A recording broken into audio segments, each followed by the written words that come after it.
ये सिर्फ एक लड़के के अफसोस की कहानी नहीं है। हर एक सेकंड में 28,000 लोग पॉर्न देख रहे होते हैं।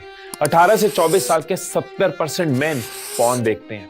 10 में से एक की आदत इतनी ज्यादा है कि वो सेक्सुअली एडिक्टेड है। और ये सिर्फ मेन की प्रॉब्लम नहीं है, पॉर्न यूजर्स में 1/3 फीमेल्स हैं। इंटरनेट के 25% सर्चेज पॉर्न के रिलेटेड है, मतलब 70 लाख लोग हर दिन सेक्स रिलेटेड सर्चेज करते हैं। अब बहुत सारे सवाल है सबके इस टॉपिक पे, तो मुझे और मेरी टीम को लगा कि जो चीज इतनी कॉमन है, इतनी लोगों की लाइफ, उसके बारे में हम आपसे बात करें। तो हमने उस पर डीप रिसर्च करी, जो आपके साथ हम इस वीडियो में शेयर करेंगे कि क्या पॉर्न देखना गलत है या फिर दूसरी आदतों की तरह ये भी एक नॉर्मल हैबिट है। क्यों पॉर्न देखना पसंद करता है हमारा ब्रेन, पॉर्न का क्या इंपैक्ट है हमारे ब्रेन पे, एंड बहुत इंपॉर्टेंट चीज के कपल के रिलेशन पे इसका क्या इंपैक्ट है, हमारी इंटीमेट लाइफ को ये कैसे अफेक्ट करता है। और एक प्रैक्टिकल एंड पावरफुल मेथड भी शेयर करूंगा कि कैसे इस आदत से बाहर निकला जाता है।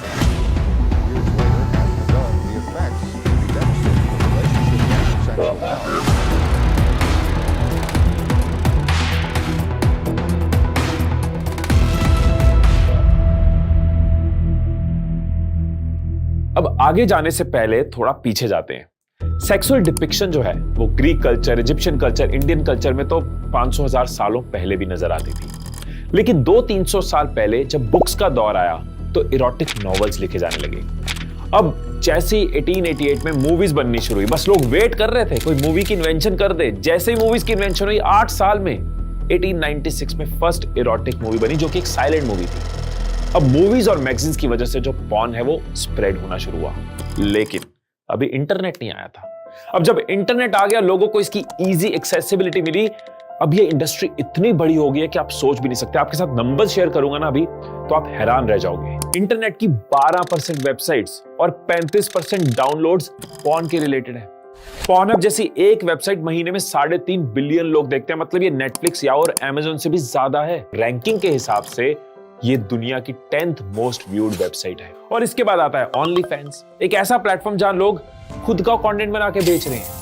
2020 में ये इतना पॉपुलर हुआ कि इसने पॉर्नहब को भी पीछे छोड़ दिया। सोशल मीडिया पर अराउज करने वाली फोटोज या वीडियोस डाली जाती हैं ताकि लोग उनके ओनली फैन पे जाके एक्सक्लूसिव कंटेंट देखें, और वहां पे पैसे चार्ज किए जाते हैं और प्रीमियम कंटेंट दिया जाता है। अब पॉर्न की एक्सेप्टेबिलिटी की बात करूं तो आज से कुछ साल पहले तो पॉर्न को बहुत बुरा माना जाता था। 1970s में कई फेमिनिस्ट ने प्लेबॉय मैगजीन का विरोध किया था। अब पॉर्न पहले से ज्यादा एक्सेप्टेबल होना शुरू हुआ। इसे हेल्दी सेक्सुअल लाइफ का हिस्सा माना जा रहा है। हॉलीवुड एक्ट्रेस स्कारलेट जॉनसन ने एक इंटरव्यू में कहा कि जिस तरह से बाकी चीजों का मजा लिया जाता है, वैसे ही पॉर्न को एंजॉय करना चाहिए। ये मेल फीमेल सभी के लिए प्रोडक्टिव है। कई पॉपुलर मीडिया आउटलेट्स ने तो एथिकल पॉर्न देखने की सलाह दी है। फोर्ब्स और कॉस्मोपॉलिटन जैसे मैगजीन्स ये कहते हैं कि पॉर्न तो एक बेस्ट ऑप्शन है अगर आप अपने पार्टनर के साथ इंटीमेसी और एक्साइटमेंट बढ़ाना चाहते हो। पॉर्न की एक्सेप्टेबिलिटी तो ओवर द टाइम बढ़ रही है, बहुत से लोग अब इसको हेल्दी भी कहना शुरू हो गया है। लेकिन इन नंबर्स के पीछे, इस इंडस्ट्री के पीछे जो डार्क साइड है उसकी बात कोई नहीं कर रहा। सेक्स ट्रैफिकिंग की कोई बात नहीं कर रहा। एक 14 साल की कैनेडियन लड़की को एक आदमी ने स्काइप पर सेक्सुअल एक्ट्स करने के लिए फंसाया और उसकी वीडियो पब्लिश कर दी। जब उस लड़की को उसके बारे में पता चला, उसने उस वेबसाइट को बोला कि वीडियो हटा दो। वेबसाइट ने वीडियो नहीं हटाई और उस लड़की ने मौत को गले लगा लिया। 15 साल की एक लड़की फ्लोरिडा से गायब हो गई और उसकी मां ने उसे एक वेबसाइट पे 58 सेक्स वीडियोस में देखा। कैलिफोर्निया की 14 साल की एक लड़की के साथ भी सेक्सुअल असॉल्ट हुआ और वो वीडियो एक पॉर्न वेबसाइट पे अपलोड कर दी गई। पॉर्न को सेक्स ट्रैफिकिंग तब माना जाता है जब 18 साल से कम उम्र के बच्चों को इसमें इन्वॉल्व किया जाता है, जब लोगों को जबरदस्ती सेक्सुअल एक्ट्स करने पर मजबूर किया जाता है, उनको रिकॉर्ड किया जाता है बिना उनके कंसेंट के, जब किसी से धोखे से उसके ऐसे इमेजेस या वीडियोस शेयर करवाए जाते हैं, या फिर किसी को डराकर, धमकाकर या मैनिपुलेट करके पोर्नोग्राफी में धकेला जाता है। अब ये समझते हैं कि पॉर्न का क्या इंपैक्ट होता है हमारे ब्रेन पे। हार्वर्ड की एक स्टडी के मुताबिक जब हम पॉर्न देखते हैं तो हमारे दिमाग में डोपामिन रिलीज होता है। अब डोपामिन वो फील गुड केमिकल है जो हमें अच्छा फील करवाता है। उसका काम है हमें खुशी का एहसास देना, सुख का एहसास देना। अब डोपामिन ही वो कारण है कि हमें मजा आ रहा है। अब जब हमारे ब्रेन को मजा आता है तो ब्रेन को वो मजा बार बार चाहिए, मतलब डोपामिन की डिमांड जो है वो बार बार आती है, वो बढ़ती जाती है। और यही कारण है कि कुछ लोग लगातार पॉर्न देखते रहते हैं, क्योंकि उनको वो मजा बार बार चाहिए, वो डोपामिन का हिट बार बार चाहिए। हार्वर्ड की ही एक रिसर्च में एक एक्सपेरिमेंट किया गया जो बहुत अलग था। मेल रैट्स को बार बार नई फीमेल पार्टनर्स दी गई। रिजल्ट ये था कि रैट्स ने इतनी मेटिंग करी कि वो मरने के करीब पहुंच गए। इससे क्या समझ आता है कि जब डोपामिन का लेवल बढ़ रहा होता है, कई बार लोग उस हिट के लिए, उसको बार बार लेने के लिए अपने नॉर्मल बिहेवियर को छोड़कर ऐसी चीजें कर लेते हैं जो उनके लिए हार्मफुल होती हैं। स्टैनफोर्ड यूनिवर्सिटी की डॉक्टर एना कहती है कि हमारे दिमाग का एक हिस्सा मजा और एक दुख को कंट्रोल करता है। इमेजिन करो कि एक वेइंग स्केल है जिसमें एक तरफ मजा है और दूसरी तरफ दुख है। अब जब हम पहली बार पॉर्न देखते हैं तो मजे वाली साइड भारी हो जाती है, स्केल इम्बैलेंस हो जाता है। अब ब्रेन वो मजा फील कर चुका है, अब वो उसको मिस करता है, मतलब दुख वाली साइड भारी हो जाती है। अब उस दुख वाली साइड को ठीक करने के लिए ब्रेन का मन करता है वापस पॉर्न देखो, वो फिर से पॉर्न देखता है, वो साइड भारी हो जाती है। ये साइकिल चलता रहता है, आगे बढ़ता रहता है और इस सुख को लेने के लिए लोग नई नई तरह की पॉर्न वीडियोस देखते हैं, कुछ और नया ट्राई करते हैं। ये स्केल और इम्बैलेंस होता है और हमारे माइंड की एक एडिक्शन बन जाती है, आदत बन जाती है। इसी को हम न्यूरो एडेप्शन कहते हैं। तो ये जो इम्बैलेंस है, ये जो साइकिल है ना, यही कारण है कि जब वो मजा नहीं मिल रहा होता ना तो हम चिड़चिड़े हो रहते हैं, हमारा बिहेवियर चेंज हो रहा होता है, काम करने का दिल नहीं कर रहा होता, हमारा माइंड डिस्ट्रैक्ट होना शुरू हो जाता है, हमारा इमोशनल स्टेट डिस्टर्ब होना शुरू हो जाता है। पॉर्न देखने के बाद वैसे ही लो फील होता है ना, जैसे सोशल मीडिया बहुत देर कर लिया, बहुत देर स्क्रॉल करते रहो, जब स्क्रॉल छोड़ा तो खाली खाली सा लगता है, अच्छा फील नहीं होता। सिमिलर साइकिल किसी भी आदत में है कि हमने इतना मजा ले लिया कि अब जब हम मजा नहीं ले रहे तो डिस्ट्रैक्टेड है, लो है, मूड खराब है। 2013 में स्कारलेट जॉनसन की एक मूवी आई थी डॉन जॉन। उसमें यह दिखाया था कि कुछ लोग रियल लाइफ में सेक्स करने में इसलिए मुश्किल फेस करते हैं क्योंकि पॉर्न देखने से मिलने वाला मजा उनको रियल लाइफ से ज्यादा लगता है। अब कुछ लोग तो ऐसे होते हैं कि जिनको पॉर्न देखा नहीं देखा कोई फर्क नहीं पड़ा, लेकिन कुछ लोग इतने उलझे रहते हैं कि उनका मन बार बार करता है पॉर्न देखने को। स्पेशली जो लोग एंजाइटी, डिप्रेशन या किसी तरह की दर्द को फेस कर रहे हैं, मतलब ओवरऑल दुखी है लाइफ में, उनका कंट्रोल ऑलरेडी कमजोर है, इमोशनली ऑलरेडी वीक है और ऐसे लोग बहुत जल्दी एडिक्शन का शिकार हो जाते हैं। अब कुछ सवाल जो बहुत लोगों के मन में होते हैं कि पॉर्न का एक कपल के रिलेशनशिप पे क्या इंपैक्ट है, इससे सेक्सुअल लाइफ इंप्रूव होती है या खराब होती है, क्या कपल्स को साथ में पॉर्न देखना चाहिए या नहीं देखना चाहिए। Relationship expert doctor John Gottman का सिएटल में एक लव लैब है, वहां पे उन्होंने 40 साल तक तकरीबन 40,000 कपल्स को स्टडी किया है। पॉर्न के बारे में डॉक्टर गॉटमन कहते हैं कि पॉर्न देखने से कपल्स के बीच में सेक्स कम होता है और कपल की जो खुशी है वो कम होती है। क्यों, ये समझते हैं। बहुत सारे लोगों को लगता है कि अगर कपल साथ में पॉर्न देखता है तो ये अच्छा है, लेकिन डॉक्टर गॉटमन कहते हैं कि ये चीज आपको और आपके पार्टनर को दूर लेके जाती है और आपके अंदर दूसरे लोगों के साथ सेक्स करने की इच्छा को बढ़ाती है। क्योंकि जब दो लोग इमोशनली और फिजिकली कनेक्टेड होते हैं तभी उनकी इंटीमेसी का असली मजा होता है। लेकिन अगर आप ज्यादा पॉर्न देख रहे हैं या फिर अपने आप को सेटिस्फाई कर रहे हैं तो आप रियल लाइफ इंटीमेसी से दूर होते जाते हैं। जब आप पॉर्न देखते हो तो आपका कंट्रोल आपके सेक्सुअल एक्सपीरियंस पे पूरी तरह होता है, लेकिन नॉर्मल सेक्स में आपको अपने पार्टनर के साथ ही कंट्रोल शेयर करना होता है। इससे एक्सपेक्टेशंस अलग हो जाती है, मतलब हमें लगता है कि यार रियल लाइफ में वो मजा नहीं है जो कि हमें देखने वक्त मजा आया था। अगर आप सिंगल हो या फिर रिलेशनशिप में नहीं भी हो तब भी पॉर्न देखने की आदत फ्यूचर में आपके रिलेशनशिप्स में प्रॉब्लम कर सकती है। Sex educator doctor Emily Nagoski अपनी book come as you are में बड़ी अच्छी एनालॉजी देती है।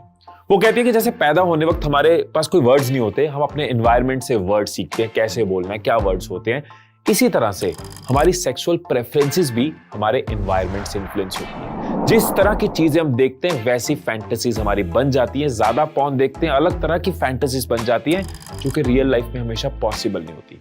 और ज्यादा चिंता की बात है कि बहुत सारी पॉर्न साइट्स पैडोफिलिक फैंटेसीज को बढ़ावा देती हैं। पैडोफिलिक फैंटेसीज मतलब बच्चों की तरफ सेक्सुअली अट्रैक्टेड होना। इस तरह की गंदी मानसिकता को बहुत सी पॉर्न साइट्स बढ़ावा दे रही है।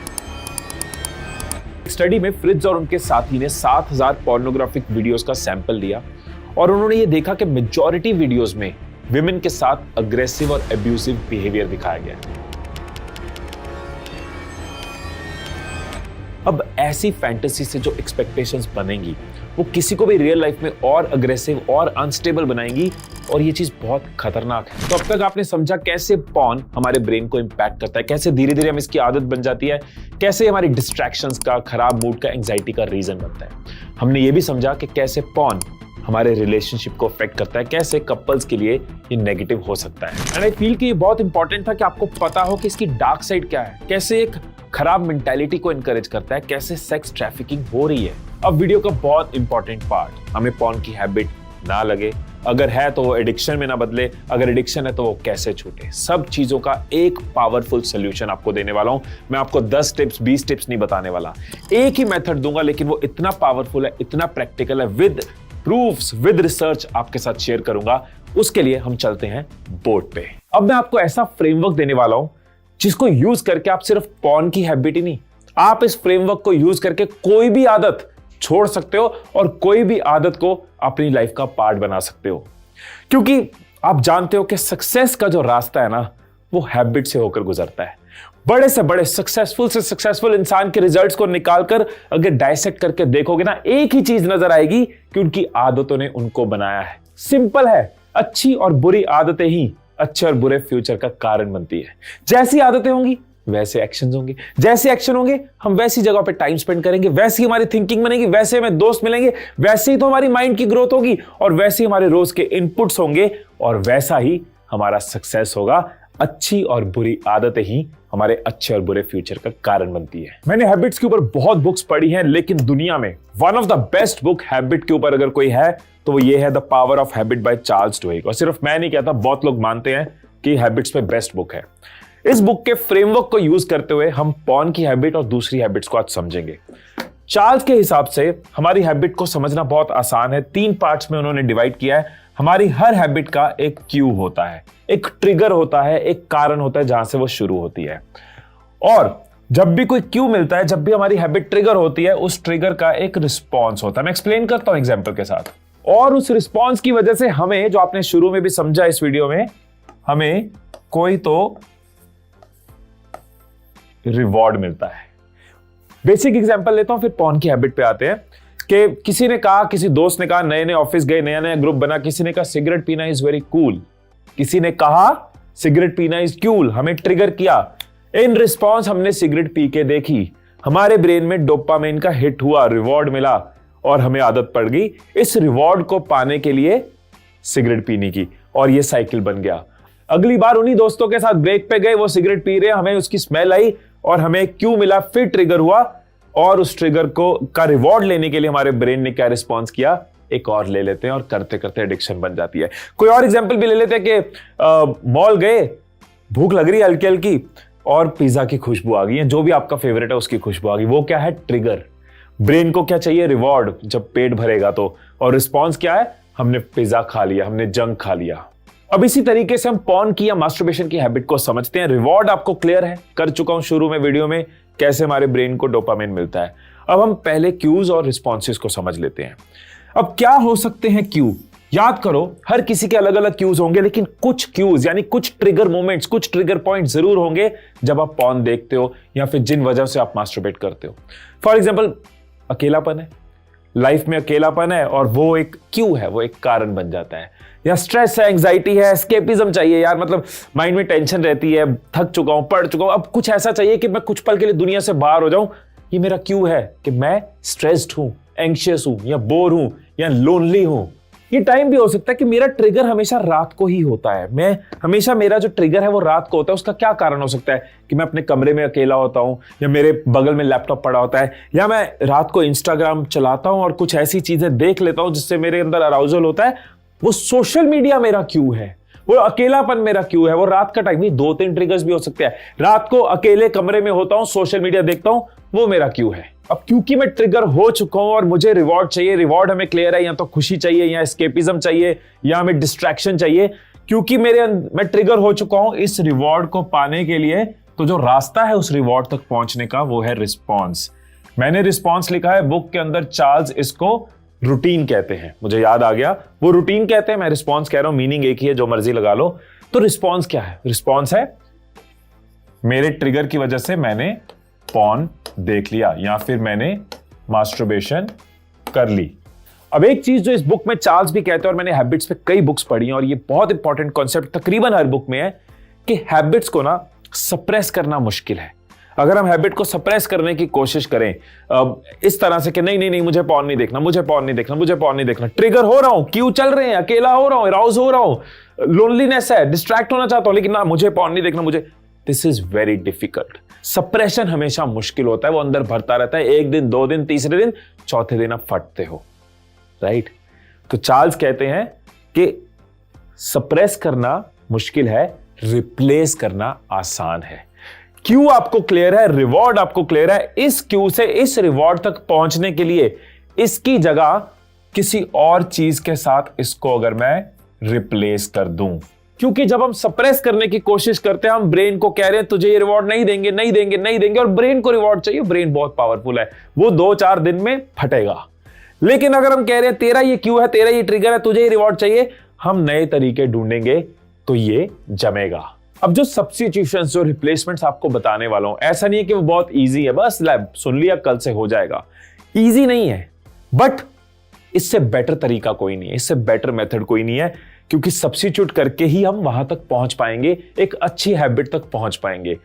मुश्किल होगा, इसको आसान कैसे करना है वो भी मैं आपको बताऊंगा, कैसे इसको अपनी लाइफ का पार्ट बनाना है वो भी बताऊंगा। पहले इसको समझ लेते हैं कि क्या सब्स्टिट्यूशंस हो सकती हैं। अगर मैंने अपने ट्रिगर्स को अच्छे से समझ लिया, अगर मैंने समझ लिया कि मेरा जो क्यू है वो स्ट्रेस है, मेरा माइंड स्ट्रेस भगाना चाहता है, पॉर्न नहीं देखना चाहता, उसको स्ट्रेस हटाना है, तो इट मींस मेरा रिवॉर्ड है स्ट्रेस कम करना, डोपामाइन हिट करना, खुशी फील करना। यहां तक पहुंचने के लिए मैं क्या कर सकता हूं? मैं मेडिटेशन की हैबिट डाल सकता हूं, मैं एक्सरसाइज कर सकता हूं उस टाइम पे, उससे भी माइंड में एंडोर्फिन्स रिलीज होते हैं। मैं डीप ब्रीदिंग कर सकता हूं, वो मेरा रिस्पॉन्स हो सकता है। It can be meditation, it can be breathing, it can be exercise. नहीं, स्ट्रेस वेस कुछ नहीं है यार, मैं बस बोर्ड हूं तो कुछ समझ नहीं आता तो फिर यही कर लेता हूं। अरे मैं बोर्ड हूं, मेरे माइंड को कुछ इंटरेस्टिंग चाहिए, ब्रेन की आदत होती है कुछ ना कुछ मिलता रहे, नॉवेल्टी मिलती रहे, ऐसे ही हम जेनेटिकली। तो मेरे को तो बोर्डम हटाना है, उसके लिए जरूरी नहीं ये नहीं है, उसके लिए मैं कोई नई हॉबी डाल सकता हूं। यार ये अपॉर्चुनिटी है। मैं ये बताता हूं, जब हम वर्किंग प्रोफेशनल्स को मिलते हैं, जो लोग 30s में है, 40s में है, वो मिस करते हैं इस चीज को कि यार वो भी टाइम होता था जब हमारे पास टाइम होता था, काश हमने तब कोई हॉबी में टाइम लगाया होता, बुक्स पढ़ी होती, कुछ नया सीखा होता। अगर आपके पास वो टाइम है तो इस रिवॉर्ड तक पहुंचने के लिए ये मत यूज करो, कोई हॉबी बनाओ, बुक्स पढ़ सकते हो, पॉडकास्ट देखने की हैबिट बना सकते हो, कुछ नई स्किल सीख सकते हो। नहीं हिमेश भाई, स्ट्रेस वेस है नहीं, बोर होता नहीं, बट यार अकेला सा फील करता हूं, और उस अकेलेपन को ये चीजें भर देती हैं। किसी और को देख के मैं थोड़ा लगता है कोई साथ है मेरे, मैं इमेजिन कर लेता हूं। तो अगर अकेलापन कारण है तो आप फैमिली की सपोर्ट ले सकते हो, दोस्तों की सपोर्ट ले सकते हो, कुछ ऐसे दोस्तों को कॉल कर सकते हो, ऐसे कुछ ग्रुप्स होते हैं इंटरनेट पे जिनको ज्वाइन कर सकते हो, नए लोगों के साथ एसोसिएट हो सकते हो और उस रिवॉर्ड तक पहुंच सकते हो।